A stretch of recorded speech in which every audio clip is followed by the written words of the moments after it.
Hi friends, welcome back to KNR tutorials. ఈ వీడియోలో మనం టీజీ డిస్ట్రిక్ట్ కోర్ట్ అండ్ హైకోర్టుకు సంబంధించినటువంటి ఇండియన్ హిస్టరీకి సంబంధించి టాప్ 50 మోస్ట్ ఇంపార్టెంట్ ఎంసీక్యూ చూద్దాం. ఎవరైనా మన ఛానల్ని ఫస్ట్ టైం చూస్తున్నట్లయితే ఛానల్ని సబ్స్క్రైబ్ చేసుకొని వీడియోని లైక్ చేయండి. నేను ఈ వీడియోకి 500 లైక్స్ అనేవి టార్గెట్ ఇస్తున్నాను.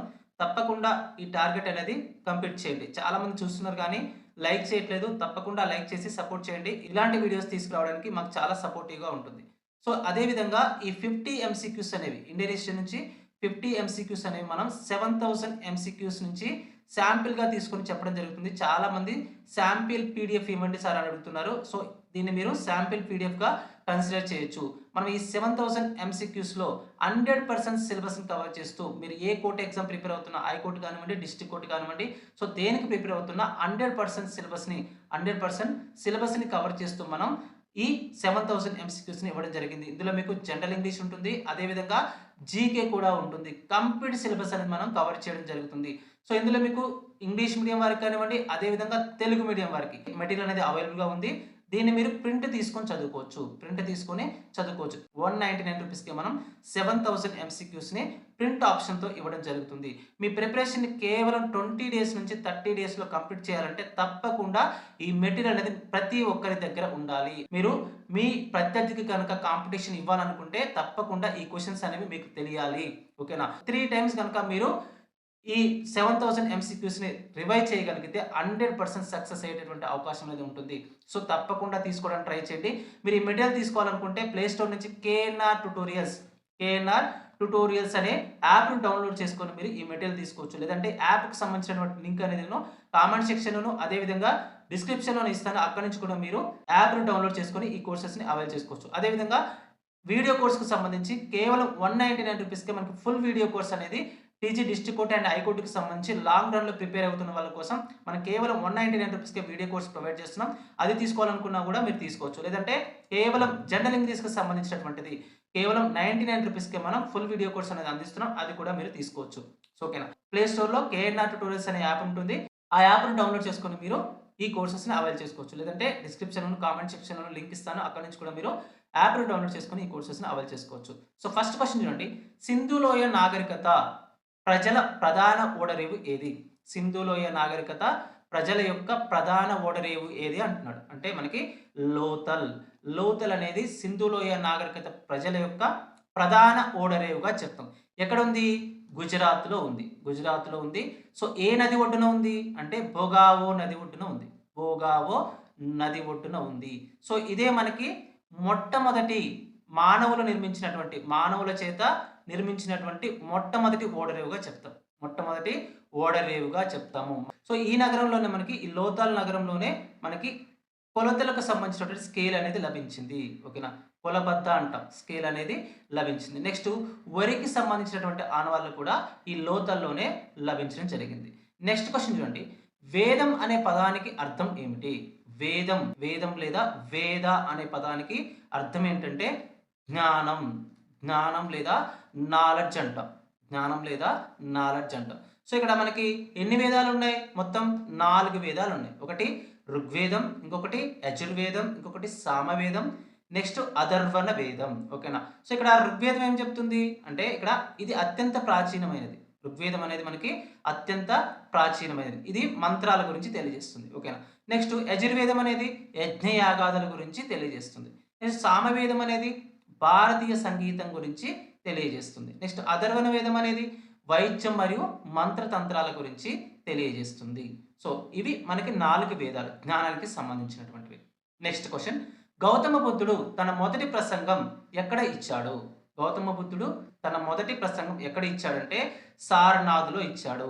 వారణాసి దగ్గర ఉన్నటువంటి సారనాథ్‌లో ఇచ్చాడు. సో తన మొదటి ప్రసంగాన్ని ఏమంటామంటే మనం ధర్మచక్ర పరివర్తన అంటాం. గౌతమ బుద్ధుడి యొక్క మొదటి ప్రసంగాన్ని మనం ధర్మచక్ర పరివర్తన అంటాం. ఓకేనా? సో ఈ ప్రసంగానికి గుర్తు ఏంటి మనకి? చక్రం. ఈ ప్రసంగానికి గుర్తు చక్రం. సో ఈయన ప్రసంగాలు ఏ భాషలో ఇచ్చారంటే పాలి భాషలో ఇచ్చారు. Very very very very important. Gautama బుద్ధుడు ఆయన యొక్క ప్రసంగాలను పాలి భాషలో ఇవ్వడం జరిగింది. ఎందుకంటే సామాన్యులకు అర్థమయ్యేటటువంటి భాష కాబట్టి ఆ భాషలో ఆయన బోధనలు అనేవి చేయడం జరిగింది. Next question. మౌర్య సామ్రాజ్య స్థాపకుడు ఎవరు? మౌర్య సామ్రాజ్య స్థాపకుడు ఎవరంటే చంద్రగుప్త మౌర్యుడు. ఓకేనా. మౌర్య సామ్రాజ్యం యొక్క స్థాపకుడు ఎవరంటే చంద్రగుప్త మౌర్యుడు. ఆయన తన గురువు అయినటువంటి చాణక్యుడి యొక్క సహాయంతో నంద వంశపు రాజు అయినటువంటి ధననందుడిని ఓడించి మౌర్య సామ్రాజ్యాన్ని స్థాపించడం జరిగింది. Very very important. ఓకేనా. చంద్రగుప్త మౌర్యుడు తన గురువు అయినటువంటి చాణక్యుడి సహాయంతో నందవంశపు రాజు అయినటువంటి ధననందుడిని ఓడించి మౌర్య సామ్రాజ్యాన్ని స్థాపించాడు. నెక్స్ట్ మౌర్య సామ్రాజ్యానికి రాజధాని ఏంటి అంటే పాటలీపుత్ర. మౌర్య సామ్రాజ్యానికి రాజధాని పాటలీపుత్ర. ప్రస్తుతం ఉన్నటువంటి పాట్నాగా చెప్తాం. ఇండికా గ్రంథాన్ని ఎవరు రచించారు? ఇండికా గ్రంథాన్ని ఎవరు రచించారంటే మెగస్తనిస్ రచించారు.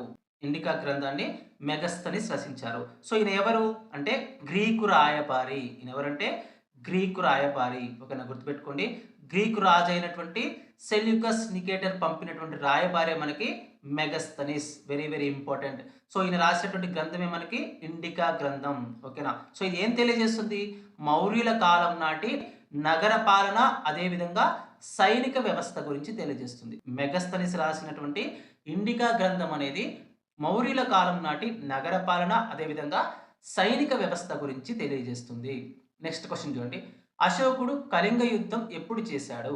మనకి అశోకునికి సంబంధించినటువంటి శిలాశాసనం 13వ శిలాశాసనం అనేది ఈ కళింగ యుద్ధం గురించి తెలియజేస్తుంది. Very very very very very very important. గుర్తుపెట్టుకోండి. అశోకుడి యొక్క 13వ శిలాశాసనం అనేది దేని గురించి తెలియజేస్తుంది? కళింగ యుద్ధం గురించి తెలియజేస్తుంది. ఎప్పుడు జరిగింది ఇది? క్రీస్తు పూర్వం 261లో జరిగింది. ఏ శిలాశాసనం తెలియజేస్తుంది అంటే 13వ శిలాశాసనం. అశోకుడి యొక్క 13వ శిలాశాసనం అనేది కళింగ యుద్ధం గురించి తెలియజేస్తుంది. వెరీ వెరీ ఇంపార్టెంట్, గుర్తుపెట్టుకోండి. ఈ కళింగ యుద్ధం ఏ నది ఒడ్డున జరిగింది అంటే ఒడిస్సాలో ఉన్నటువంటి దయా నది ఒడ్డున జరిగింది. కళింగ యుద్ధం అనేది ఒడిస్సాలో ఉన్నటువంటి దయా నది ఒడ్డున జరిగింది. Next question. భారతదేశ నెపోలియన్ అని ఎవరిని పిలుస్తారు? భారతదేశం యొక్క నెపోలియన్ ఆఫ్ ఇండియా అని ఎవరిని పిలుస్తారంటే సముద్రగుప్తుని పిలుస్తారు. Very very important.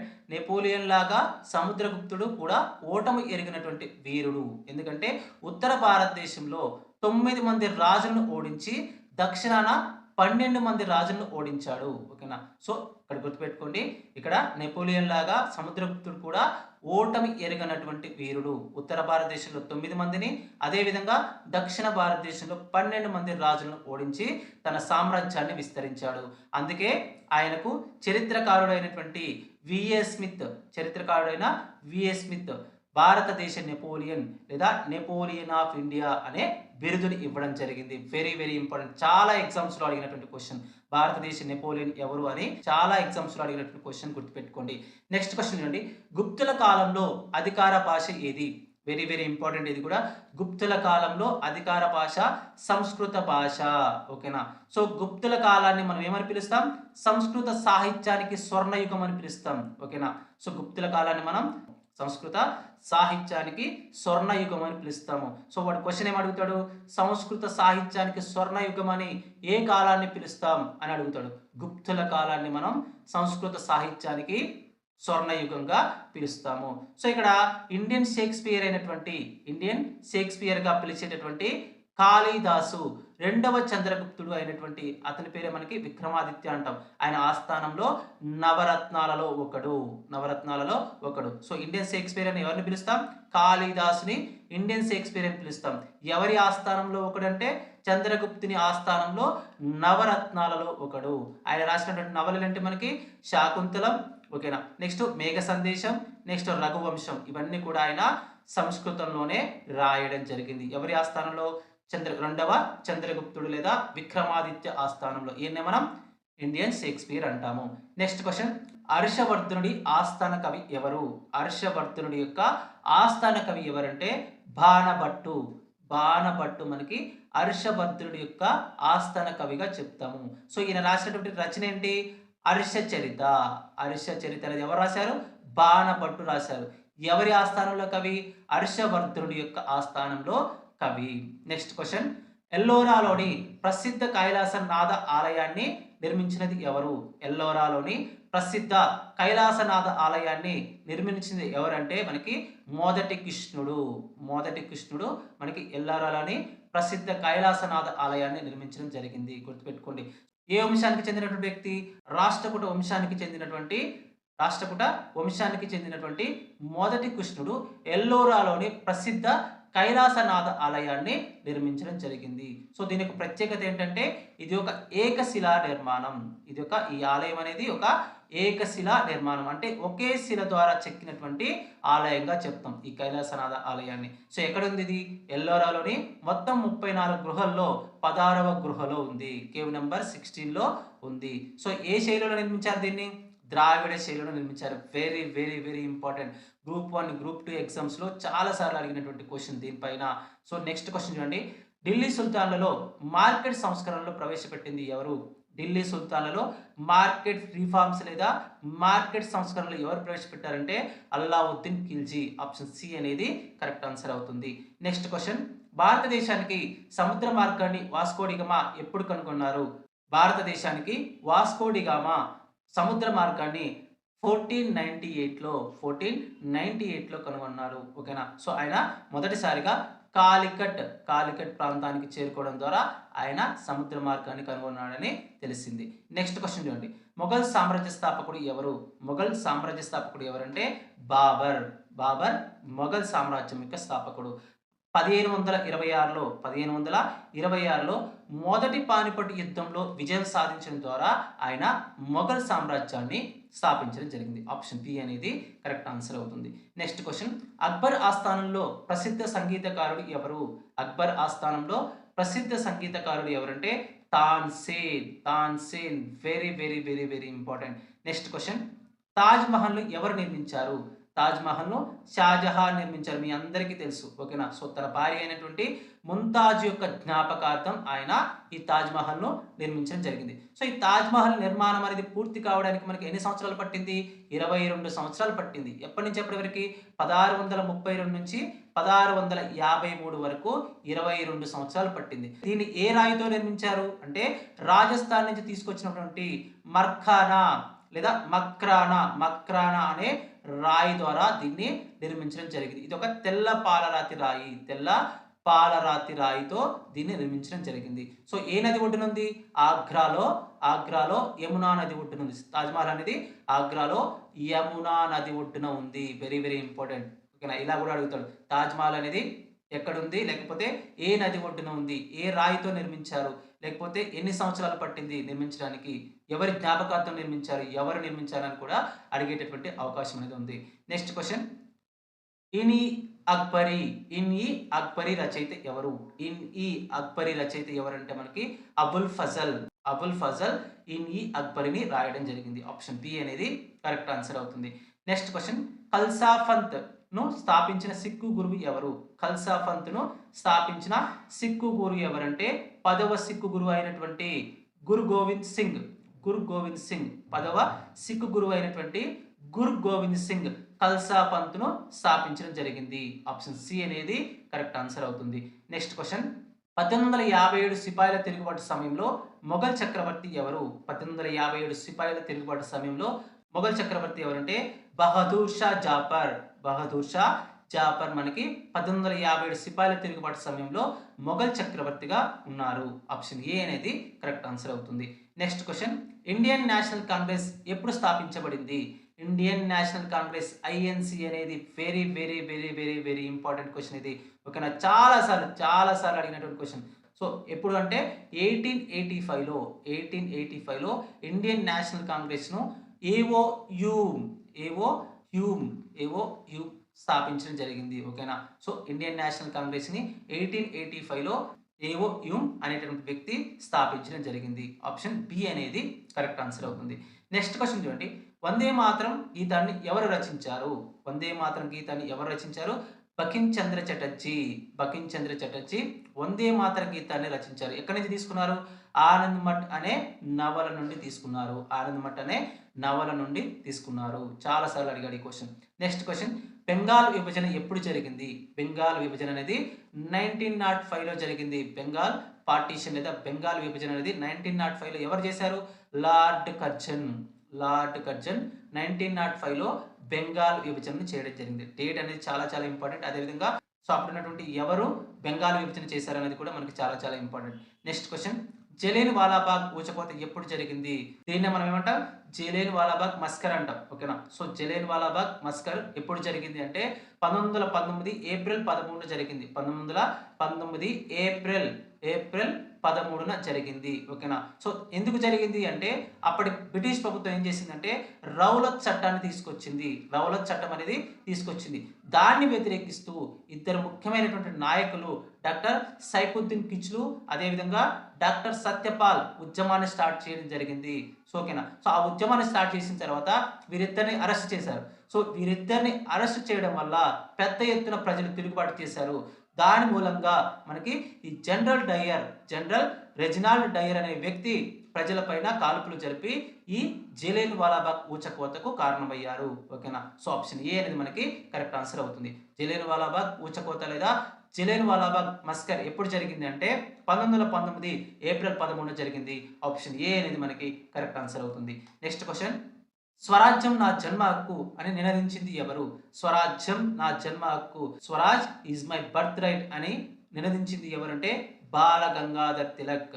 Option B అనేది మనకి కరెక్ట్ ఆన్సర్ అవుతుంది. ఇది కూడా చాలా చాలా ఇంపార్టెంట్, గుర్తుపెట్టుకోండి. నెక్స్ట్ క్వశ్చన్ చూడండి, సహాయ నిరాకరణ ఉద్యమం ఎప్పుడు ప్రారంభమైంది? నాన్ కోఆపరేషన్ మూవ్మెంట్ అంటాం. సహాయ నిరాకరణ ఉద్యమం లేదా నాన్ కోఆపరేషన్ మూవ్మెంట్ అనేది ఎప్పుడు స్టార్ట్ అయిందంటే 1920లో స్టార్ట్ అయింది. 1920లో స్టార్ట్ అయింది.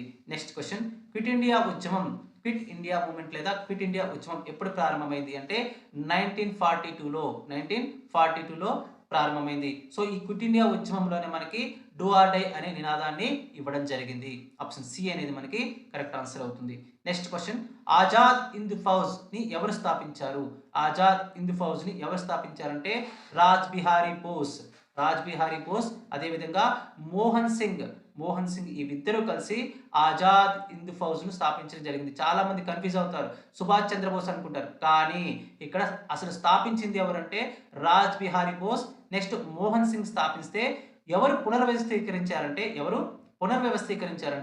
సుభాష్ చంద్రబోస్ పునర్వ్యవస్థీకరించారు. గుర్తుపెట్టుకోండి, స్థాపించింది మాత్రం రాజ్ బిహారీ బోస్ అదేవిధంగా మోహన్ సింగ్, పునర్వ్యవస్థీకరించింది మాత్రం Subhash Chandrabose. Very very important, గుర్తుపెట్టుకోండి. సో ఓకేనా, ఆప్షన్ బి అనేది మనకి కరెక్ట్ ఆన్సర్ అవుతుంది. భారతదేశ మొదటి గవర్నర్ జనరల్ ఎవరు? స్వతంత్రం తర్వాత అంటున్నాడు. ఓకేనా, ఇండిపెండెన్స్ తర్వాత భారతదేశం మొదటి గవర్నర్ జనరల్ ఎవరంటే మనకి లార్డ్ మౌంట్ బాటన్.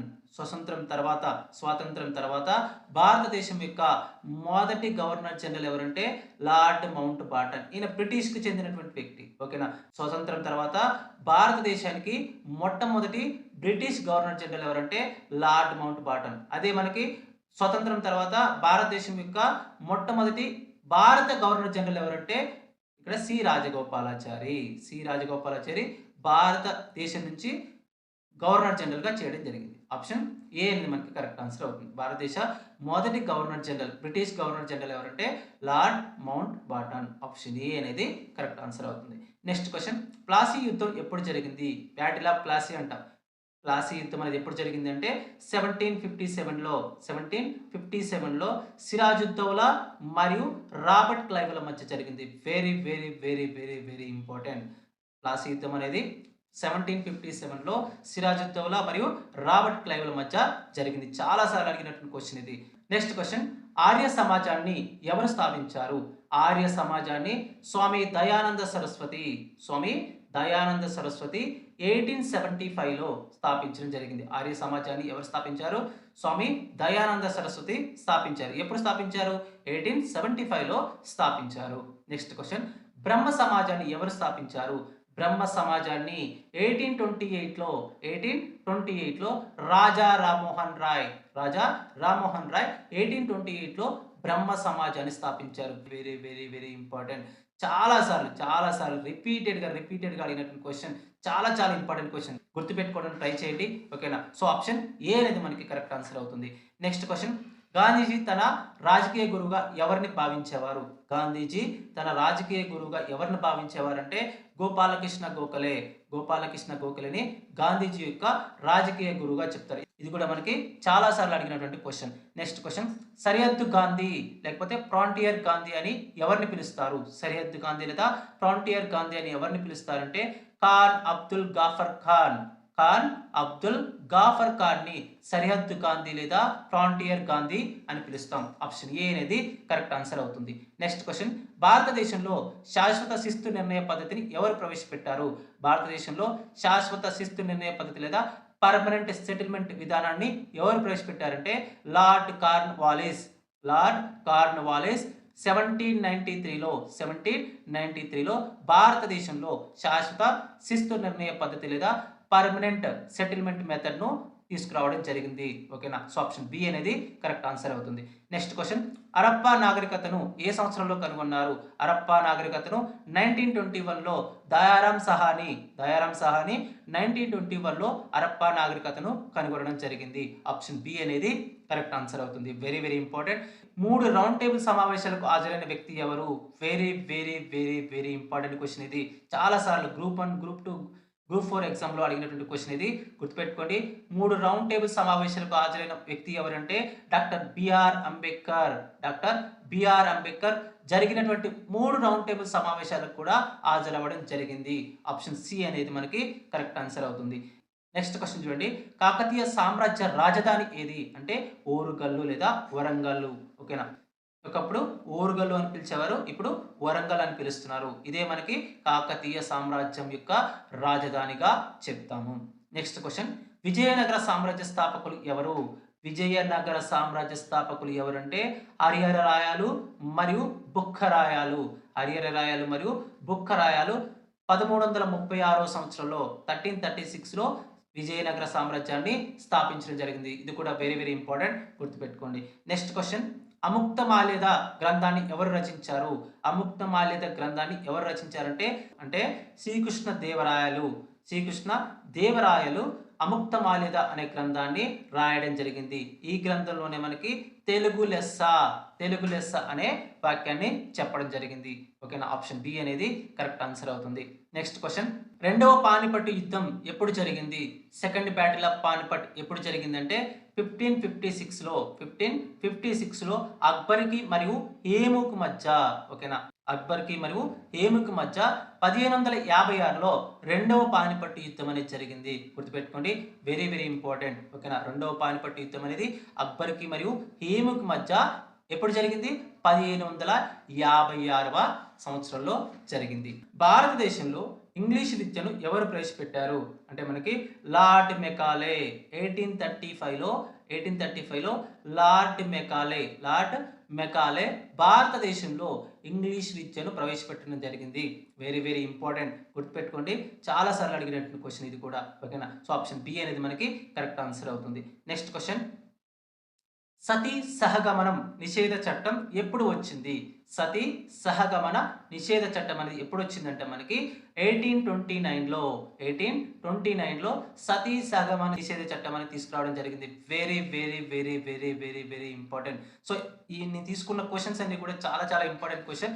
మనకి 7000 MCQsలో అన్నీ కూడా ఇలాంటి క్వశ్చన్స్ ఉంటాయి. చాలా చాలా ఇంపార్టెంట్ క్వశ్చన్స్ ఉంటాయి. సో ఒక్కటి కూడా మనకి అవాయిడ్ చేయడానికి ఉండదు. చాలా ఇంపార్టెంట్ క్వశ్చన్స్. మీరు ఈ క్వశ్చన్స్ కనుక చదివితే మీ నాలెడ్జ్ చాలా ఇంప్రూవ్ అవుతుంది. ఓకేనా? సో 100 మార్క్స్కి మ్యాక్సిమం మార్క్స్ పెట్టేటటువంటి అవకాశం అనేది ఉంటుంది. ఓకేనా? సో ఇక్కడ 1829లో మనకి lord William pending, next Raja Rammohan Roy కృషి వల్ల మనకి ఈ సతీ సహగమన నిషేధ చట్టం అనేది తీసుకురావడం జరిగింది. ఎవరు తీసుకొచ్చారు?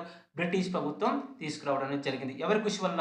లార్డ్ విలియం పెంటింగ్, అదేవిధంగా రాజా రామ్మోహన్ రాయ్ కృషి వల్ల దీన్ని తీసుకురావడం జరిగింది. నెక్స్ట్ క్వశ్చన్, భారతదేశ మొట్టమొదటి వైస్రాయ్ ఎవరు? భారతదేశం యొక్క మొట్టమొదటి వైస్రాయ్ ఎవరంటే లార్డ్ కానింగ్. ఎప్పుడు? 1858లో నియమింపబడడం జరిగింది. భారతదేశం యొక్క మొదటి వైస్రాయ్గా లార్డ్ కానింగ్ 1858లో నియమించబడ్డారు. నెక్స్ట్ క్వశ్చన్, హోమ్ రూల్ ఉద్యమాన్ని ఎవరు ప్రారంభించారు? హోమ్ రూల్ ఉద్యమాన్ని అనిబీసెంట్ మరియు బాలగంగాధర్ తిలక్ అన్వీ సెట్ మరియు బాల గంగాధర్ తిలక్ హోమ్ రూల్ ఉద్యమాన్ని స్టార్ట్ చేయడం జరిగింది. ఆప్షన్ ఏ అనేది కరెక్ట్ ఆన్సర్ అవుతుంది. నెక్స్ట్ క్వశ్చన్, కుతుబ్ మినార్ నిర్మాణాన్ని పూర్తి చేసింది ఎవరు? కుతుబ్ మినార్ నిర్మాణాన్ని ఎవరు పూర్తి చేశారంటే మనకి ఇల్తుమిష్ పూర్తి చేశారు. ఓకేనా. సో ఎవరు ప్రారంభించారు? కుతుబుద్దీన్ ఐబక్. కుతుబుద్దీన్ ఐబక్ కుతుబ్ మినార్ యొక్క నిర్మాణాన్ని ప్రారంభిస్తే మనకి ఇల్తుమిష్ పూర్తి చేయడం జరిగింది. ఆప్షన్ బి అనేది కరెక్ట్ ఆన్సర్ అవుతుంది. నెక్స్ట్ క్వశ్చన్, గాయత్రి మంత్రం ఏ వేదంలో ఉంది? గాయత్రి మంత్రం అనేది మనకి ఋగ్వేదంలో ఉంది. Very very very very very important question, గుర్తుపెట్టుకోండి. గాయత్రి మంత్రం ఏ వేదంలో ఉందంటే ఋగ్వేదంలో ఉంది. గాయత్రి మంత్రం అనేది ఋగ్వేదంలో ఉంది. ఆప్షన్ ఏ అనేది కరెక్ట్ ఆన్సర్ అవుతుంది.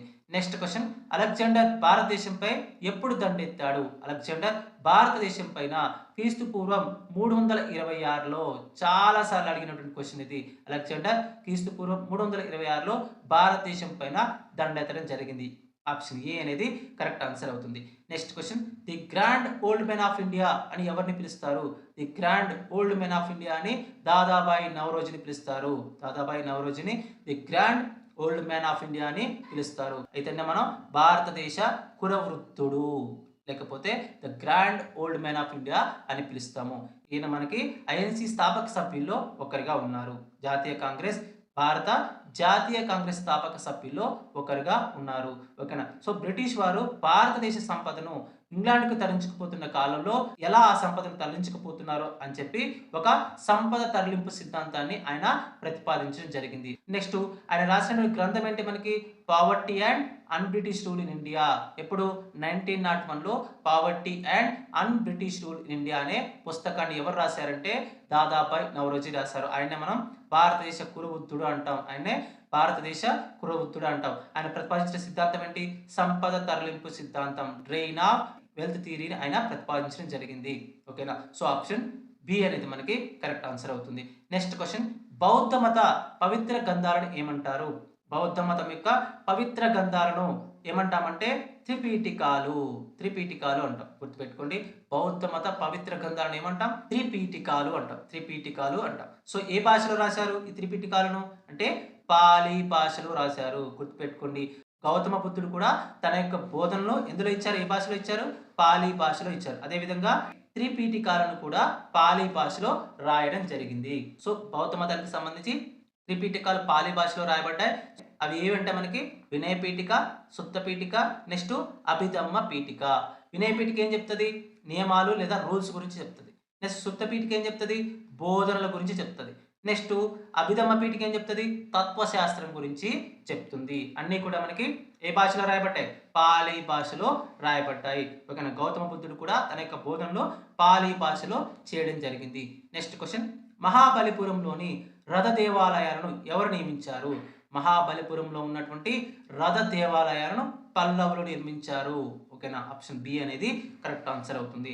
నెక్స్ట్ క్వశ్చన్, భారత రాజ్యాంగ నిర్మాత అని ఎవరిని పిలుస్తారు? మీ అందరికీ తెలుసు, ఆర్కిటెక్ట్ ఆఫ్ ఇండియన్ కాన్స్టిట్యూషన్ అంటే డాక్టర్ బిఆర్ అంబేద్కర్ని మనం భారత రాజ్యాంగ నిర్మాత అని పిలుస్తాం. ఆప్షన్ సి అనేది మనకి కరెక్ట్ ఆన్సర్ అవుతుంది. సో ఈయన ముసాయిదా కమిటీకి చైర్మన్ గా ఉన్నారు. భారత రాజ్యాంగం యొక్క ముసాయిదా కమిటీకి ఆయన చైర్మన్ గా ఉన్నారు. ఈయనకున్న బిరుదు ఏంటి మనకి? ఆధునిక మనువు లేదా మోడర్న్ మను అని పిలుస్తారు. సో ఇవి మనకి టాప్ 50 ఇంపార్టెంట్ క్వశ్చన్స్. మీరు శాంపిల్ పీడిఎఫ్గా తీసుకోండి. మనం తీసుకున్నది ఇవి 7000 MCQs నుంచి తీసుకున్నాం. చాలా చాలా ఇంపార్టెంట్ క్వశ్చన్స్ ఉంటాయి. దీన్ని ఒక శాంపిల్గా పరిగణించండి. సో ఒక్కసారి ఆలోచించండి, మనకి 7000 MCQsలో ఎంత ఇంపార్టెంట్ క్వశ్చన్స్ ఉంటాయో మీకు అర్థమవుతుంది. సో కేవలం 199 రూపీస్ మాత్రమే 100% సిలబస్ కవర్ చేస్తూ జనరల్ ఇంగ్లీష్ అదేవిధంగా జీకేకి సంబంధించి మొత్తం 7000 MCQs ద్వారా మన సిలబస్ని కవర్ చేయడం జరిగింది. మీరు కేవలం 30 డేస్లో 20 డేస్ నుంచి 30 డేస్లో మీ ప్రిపరేషన్ కంప్లీట్ చేయొచ్చు. ఓకేనా. గుర్తుపెట్టుకోండి. సో ప్రతి ఒక్కరి దగ్గర ఉండాలండి. ఎవరైతే high court and district court exam prepare అవుతున్నారో ప్రతి ఒక్కరి దగ్గర ఉండాల్సినటువంటి క్వశ్చన్స్ ఇవి. తప్పకుండా తీసుకోవడానికి ట్రై చేయండి. కేవలం 199 రూపీస్ మాత్రమే. గుర్తుపెట్టుకోండి, ఇది మీకు ఇంగ్లీష్ మీడియంలో ఉంటుంది, అదేవిధంగా తెలుగు మీడియంలో ఉంటుంది. అందరికీ కూడా యూజ్ అవుతుంది. సో తెలుగు మీడియం ఫైల్స్ వేరే ఉంటాయి, ఇంగ్లీష్ మీడియం ఫైల్స్ అనేవి వేరే ఉంటాయి. ఓకేనా. సో సపరేట్ ఫోల్డర్స్ ద్వారా మనం ప్రొవైడ్ చేయడం అనేది జరిగింది. ఇంకొక విషయం, మీకు ప్రింట్ ఆప్షన్ కూడా ఉంటుంది. ఇక్కడ మీకు ప్రింట్ ఆప్షన్ కూడా ఉంటుంది. తీసుకున్న తర్వాత మీరు ప్రింట్ తీసుకొని చదువుకోవచ్చు. ఒకవేళ మీరు ఈ కోర్స్‌ని అవైల్ చేసుకోవాలనుకుంటే, ఈ 7000 ఎంసీక్యూస్ సంబంధించినటువంటి ఈ పీడీఎఫ్ కోర్స్‌ని అవైల్ చేసుకోవాలనుకుంటే ప్లే స్టోర్ నుంచి కేఎన్ఆర్ ట్యుటోరియల్స్ అనే యాప్‌ని డౌన్‌లోడ్ చేసుకొని మీరు ఈ కోర్స్‌ని అవైల్ చేసుకోవచ్చు. లేదంటే యాప్‌కి సంబంధించినటువంటి లింక్ అనేది నేను కామెంట్ సెక్షన్‌లోను అదేవిధంగా డిస్క్రిప్షన్‌లోను ఇస్తాను. అక్కడి నుంచి కూడా మీరు యాప్‌ని డౌన్‌లోడ్ చేసుకొని ఈ కోర్స్‌ని అవైల్ చేసుకోవచ్చు. సో మరొక వీడియోలో మరొక ఇంట్రెస్టింగ్ అప్డేట్‌తో మళ్ళీ కలుసుకుందాం. అంతవరకు సెలవు. జై హింద్.